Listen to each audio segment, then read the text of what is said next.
A recent ceremony on campus marked the continued dedication to honor a special group of students and alumni here at Texas Tech. Coming up, we'll have the details on the latest additions to Memorial Circle. Some Texas Tech students with dreams of starting their own business took a step towards bringing their ideas to life last week. Find out how on-campus resources is increasing the entrepreneurial spirit here at the university. And the Texas Tech soccer team put their hopes for a national championship on the line this weekend, as they competed in not one, but two matches on the home field. MCTV's Nathan Boles has the final results from both of those games, along with a full wrap-up of another busy weekend in sports. This is the MCTV Weekday Update. Welcome to the Monday edition of the MCTV Weekday Update. I'm Holden Wright. And I'm Karla Suarez. Last week, Texas Tech was named one of the best colleges for veterans for the 11th year in a row by the Military Times. Even though the university has only received this recognition for just over a decade, Texas Tech has been graduating and serving service members and veterans throughout its nearly 100 years of existence.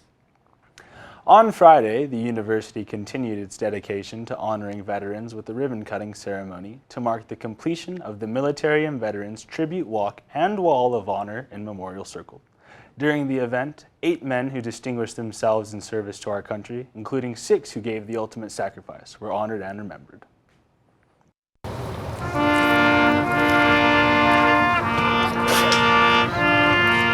The names of Texas Tech alumni who fought in World War II, the Korean War, the Vietnam War, the Gulf War, the Iraqi and Afghanistan wars, and others can now be found at the memorial. It stands as a testament to Texas Tech's commitment to honor and remember the generations of Texas Tech military service members and veterans who have served to protect and defend our freedom. February 1st, 2003 marked a personal and national tragedy as the crew of Columbia, including my husband Rick, were killed during re-entry. Rick absolutely loved his roots in the Texas Panhandle, and we are very honored to be here today with you. And I thought, we haven't walked this journey alone. And I think that is what Texas Tech has done for me and my family. You're not going to walk this journey alone. We're going to remember. A faithful husband, a servant of God, and a father to 5 beautiful children. And now, as of 3 weeks ago, he would have been a grandfather. These are the kind of children that these men left behind. Smart, sassy, sweet, loving children that will forever wonder what their lives would have been had their daddy come home. Oh, they'll grow up and they'll live their lives, but they will always have that little empty spot in their lives that nobody can fill. Not their mother, not their grandparents, no one, because that spot belongs to their dad. We are gathered here today to remember and to never forget our Red Raider patriots. And always remember, freedom is not free. Some gave all gave some remain MIA, none will ever be forgotten. The Military and Veterans Tribute Walk and Wall of Honor are now open to the public in Memorial Circle. The additions continue the efforts by the university to honor those who serve and have served in the armed forces, which started with the dedication of Memorial Circle following World War II in 1948. In other news, Texas Tech students and local residents recently had the chance to take their entrepreneurial dreams to reality during an annual competition here on campus. On Friday, the Texas Tech Innovation Hub at Research Park hosted the 7th annual launch competition. The yearly event features presentations, a Shark Tank-style competition giving finalists the chance to pitch a business idea to a panel of judges. 10 competitors stepped up to the microphone on Friday, with 3 teams winning $10,000 to help fund their business concept. This year's event also included the final round of a first-of-its-kind competition that started earlier this fall. So this morning was the end to our Pantex Innovation Challenge. So we started that in October. It's the first ever Pantex Innovation Challenge. So we had problem sets from Pantex employees, and 7 teams formed teams around those problems and created a company, around the problem. And today they pitched that company. The winner of the first annual Pantex Innovation Challenge received $5,000. A People's Choice Award was also given out, with the selected team receiving $500. Both competitions wrapped up on Friday afternoon, with winners announced during an awards social later that evening. Even though the fall semester schedule has wrapped up, the Innovation Hub will be starting their accelerator competition early next spring. For more information on the accelerated competition and all the resources available through the Innovation Hub, visit innovationhub.ttu.edu. The official start to Thanksgiving is just one day away, but a lot of students headed home over the weekend. Before the campus began to empty, one group hosted a fun and free event giving students the chance to create a unique item that may come in handy during the giving season. The Student Activities Board set up a make-your-own soap event in the sub-courtyard on Friday morning. Starting at 11 a.m., students could stop by, pick out supplies, and follow a set of instructions to create a one-of-a-kind soap bar.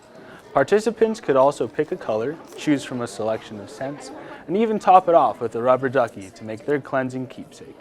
MYO soap was the last activity on the SOB's calendar before the holiday break, but one of the group's most popular events is scheduled to take place after students return to campus. One of the biggest events of our semester will be the Stuffer Critter. It'll be a holiday Stuffer Critter that's happening, I believe, on December 1st. There's going to be a lot of people for that one, and it gets kind of crazy, so we hope we have enough committee members to help the line flow as fast as possible and that everyone who wants one will get one. SAB's Stuff a Critter event gives students an opportunity to create a personalized stuffed animal by picking a furry friend, stuffing them, and then selecting a clothing item or outfit. Like all SAB events, MYO soap and the upcoming Stuff a Critter event are free with a student ID. Fall conditions continued around the South Plains area over the weekend, but a warm front brought a return of 70-degree temperatures yesterday afternoon. But yesterday's high of 73 degrees may be the last time temperatures climb above 70 for the near future, and maybe even into the spring. In fact, we may soon be seeing some big changes that could bring a preview of winter-like conditions to the area as well. Let's take a look at the MCTV forecast. The MCTV tower cam is currently showing mostly sunny skies, but you can also see a lot of movement in the trees, as windy conditions have made a return to the area today. Wind speeds have ranged between 20 to 30 miles per hour, and gusts have even climbed as high as 40. Temperatures are slowly increasing into the mid-60s, but the wind has made it feel even cooler, and it will stay that way as we head into the evening. Tonight, the wind will continue to be a factor, moving some more clouds into the area and dropping temperatures into the 40s near midnight. Wind speeds will continue to stay around 20 to 30 miles per hour, but it shouldn't be as gusty as been this afternoon. Tomorrow, we'll start the day with a few clouds, but those should move out as the wind climbs back above 20 miles per hour. We should see plenty of sunshine, but the wind will continue throughout the day, with gusty conditions possible. Tomorrow's high is the forecast to be even cooler than today, with the wind chill making it feel like the 30s and 40s until late afternoon. On Wednesday, the first day of Thanksgiving break, will be much nicer with light winds and lots of sunshine. Highs should reach the mid-60s, creating a very mild afternoon. On Thanksgiving Day, the Lubbock area will once again enjoy mild conditions with mostly sunny skies and highs in the mid-60s. Looking ahead, another cold front appears to be in store for Thanksgiving weekend, with high temperatures expected to be 20 degrees lower by Saturday afternoon. Students returning from Thanksgiving break may also want to bring warmer clothing, with temperatures forecast to stay under 60 degrees when classes resume next Monday. Another busy weekend for Texas Tech athletics ended with several victories, but also one difficult defeat. MCTV's Nathan Boles joins us now in studio with the full wrap of all this past weekend's actions in sports. Nathan? Thanks, Karla and Holden. Tom Stone's Texas Tech soccer squad reached new heights in 2023, a number 4 ranking in the last coaches poll, a Big 12 regular season title, a 2 seed in the NCAA tournament, and second and third round games at the Walker all happened for the first time ever. It's been a few days since we've been here, so we'll take you through the whole weekend. Texas Tech had a then record 2,346 people on Friday when they played Princeton, but it went all the way to PKs. Maddie White, last one, she made the save, just stuck her foot out and managed to get it. So Peyton Parsons, a sophomore, put it in the upper left corner, and Texas Tech survived the 7-seed Princeton on Friday, 0-0 after 110, but then 4-3 on penalty kicks. We'll start the highlights of Sunday against North Carolina, 22-time national champion North Carolina. That one saved by Maddie White. Later in the first half, Giselle Kozarski takes a shot, but it is just a little bit too far wide right. Later in the first half, court right free kick. They got it exactly who they wanted to. Hannah Anderson with the header, but cleared by North Carolina. Then the second half, long shot, but Maddie White's there to save it. She had to make a good amount of saves in this one. Later, just a few minutes later in the second half, North Carolina, great pass here from Sentner, and then Bella Simber, just a rocket to the upper right corner. North Carolina goes up 1-0. 13 minutes left in the game, maybe Texas Tech's best chance. They get it to Kylie Barr, good through pass to Alex Kerr, takes a shot, but it's just too high, and that ended up being all that Texas Tech had as they finally, for the first time all year, lost at the John Walker Soccer Complex, and their season was over with a 1-0 loss to North Carolina. After the loss, Madison White, Hannah Anderson, and Tom Stone each gave some thoughts about this team and this season. I think we definitely set a new standard. People could have said that we were not a strong Power 5 soccer school, and I think this year we finally said, you know what, yeah, we are. And we just showed that to you. And I think for upcoming years, too, there is that standard where, we want to make the NCAA tournament. No, we want to make the College Cup. It's not just making the tournament. We want to make our way through that tournament. So I think there is a standard, a new higher standard that's been set by this team. Yeah, I think it just really shows the community of Lubbock, too, how much they rally around Tech sports, and we want them to know how appreciative we are of them, and how we hear everyone cheering for us, and we're looking around the field and saying, wow, there's a lot of red. So we love it, and we're so happy that they were able to come out here and support us on our last game. It would be easy to say Big 12 champions, trophies, game at BYU was awesome. Panda's heroics in Austin were awesome. All those soccer moments won't be forgotten, but I think just how much fun they were all year long to be around. This one turned out to be really funny and made me laugh. Just this year? You made me laugh this year. You make the team laugh for the last 4. But they all were just such a joy to be around. They brought the heat at practice. These two especially set a really high standard for the team to follow. The Red Raiders finished the season 16-2-5 and 11-1-1 at the John Walker Soccer Complex. The tie and loss at the Walker didn't come until the postseason when the Princeton game went to penalties. Although they couldn't make the first quarterfinal in program history, they made it to the Sweet 16 for just the second time ever and the first since 2014. They had 7 All-Big 12 nominees and 4 individual Big 12 awards. It was the first time Texas Tech ever had 5 players on the All-Big 12 first team. They also rewrote the record book in so many different ways that it's almost hard to keep track of. White's run was the most notable, especially with this being it for her. She took advantage of the 5th year and broke the Tech record for career shutouts, possibly putting it out of reach with 39. Her .474 goals against average this year was the second lowest for a Red Raider, only behind Tori Eason's 2013. Her career .759 goals against average is marginally behind Eason and Marissa Zucchetto, who White replaced, actually, after Zucchetto got cleated in the face in 2019, and the rest is history. Her 258 career saves ranks 4th all-time among Red Raiders as well. Whatever happens next year, this one will be remembered. Texas Tech football hasn't had the season many wanted, but it won't end this week against Texas, no matter what. We'll go ahead and pick it up in the late first quarter. Fake field goal by UCF. It really was starting to kind of pile on for Texas Tech because UCF later scored a touchdown off of this, but Texas Tech found a way back. Early second quarter, Baron Morton rolls out. He finds Dre McCray in the end zone for a touchdown to cut the UCF lead to 7. Later, late second quarter, here's Baron Morton. He's rolling out again, And this time he finds Mason Tharp. It's hard to replace 6'9" at tight end, and he was able to get it done there. Second touchdown. Now tied at 14. Interesting decision, UCF. They try to get it in. No timeouts. They're stopped short, and the clock runs out. So Texas Tech escapes the half, tied at 14 apiece.